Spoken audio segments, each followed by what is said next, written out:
Photo Mike Coppola. Getty Images for Comedy Central in 2015. While working on the first installment of Vulture's 100 Jokes That Shaped Modern Comedy, there was a small debate among the team of comedians, comedy historians, and comedy journalists assembled to work on the project. I say debate, but actually, everyone was pretty much in agreement a Bill Cosby joke should make the list. We reasoned, it is a list of jokes first, not a list of the comedians who tell them, especially since some jokes on the list were told by multiple people, which detached it slightly from each person. But more so, Bill Cosby is a cancer in the body of history of American comedy that you can't neatly cut out.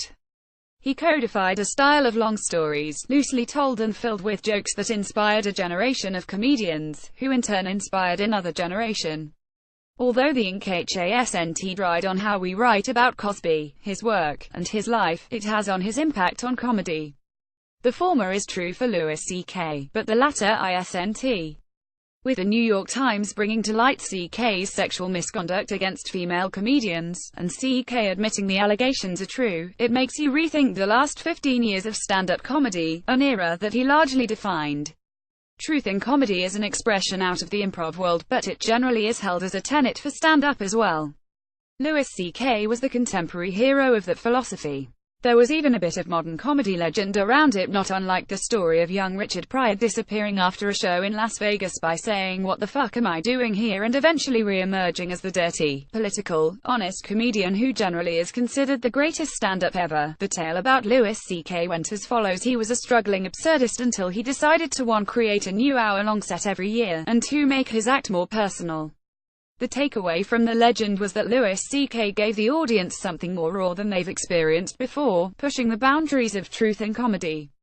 Was this true? Kind of. Richard Pryor changed the game, talking about the roughest parts of his life, whether it was growing up in a whorehouse or freebasing cocaine, but it took another couple decades before comedians pushed the level of honesty much further. To quickly sum it up, the 90s brought what became known as alternative comedy, which was defined by its lack of polish, both in terms of unfiltered material and unprofessional settings. It was best defined by 2 venues named Luna: New York's Luna Lounge and LA's Luna Park, and 2 shows, New York's Eating It and LA's Uncabaret. The comedians most associated with both spaces, but especially Beth Lapidus' Uncabaret, were women like Kathy Griffin, Julia Sweeney, Margaret Cho, and Janine Garofalo.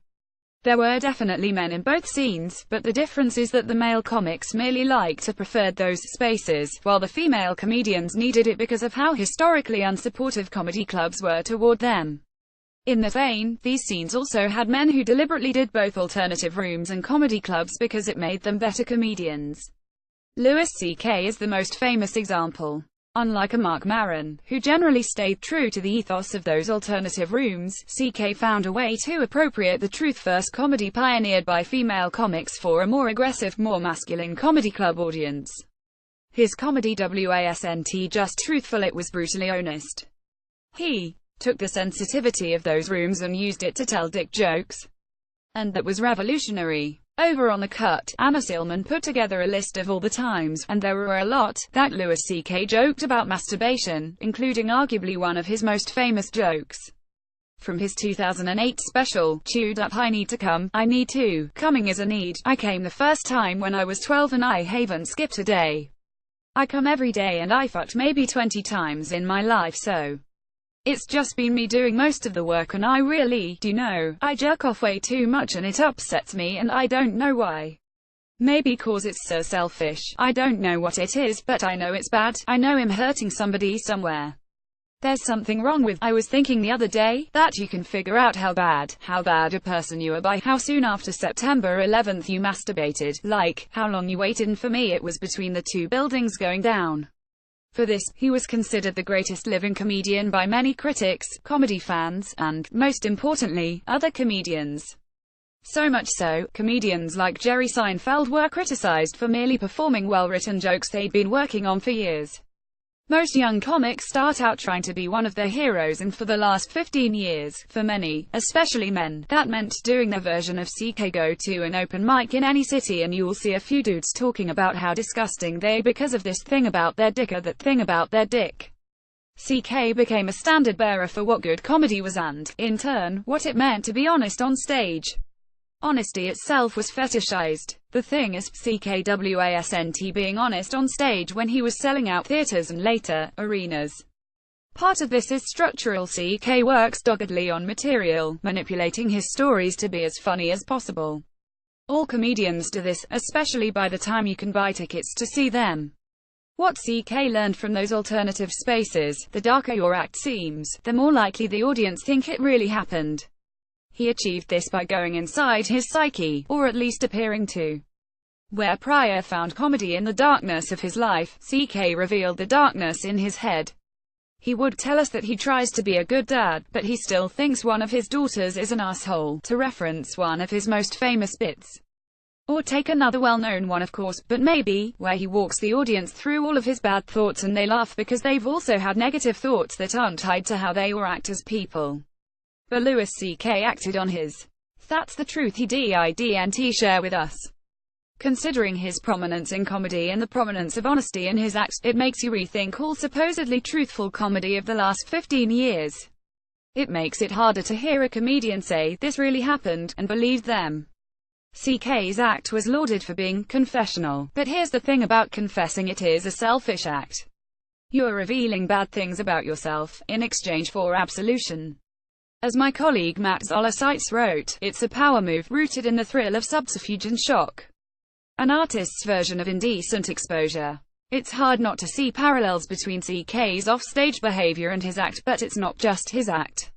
You can also see it in the acts he influenced. I see it in my favorite comedians of the last decade, personally, and the comedians I've celebrated professionally.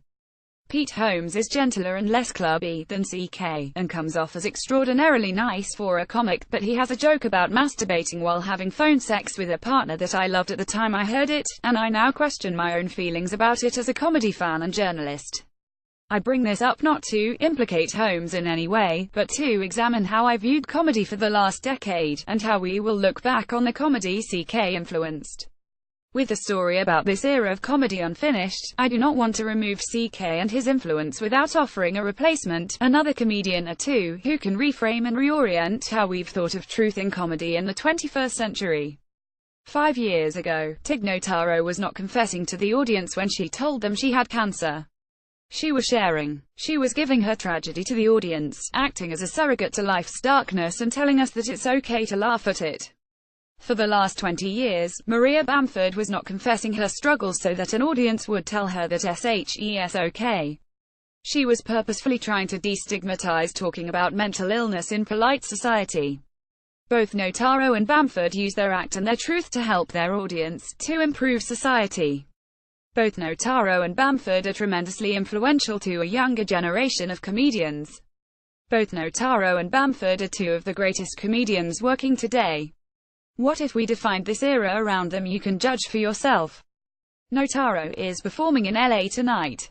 Bamford is in Portsmouth, New Hampshire. Go see them. Louis C.K. influenced a generation of comedians. What now?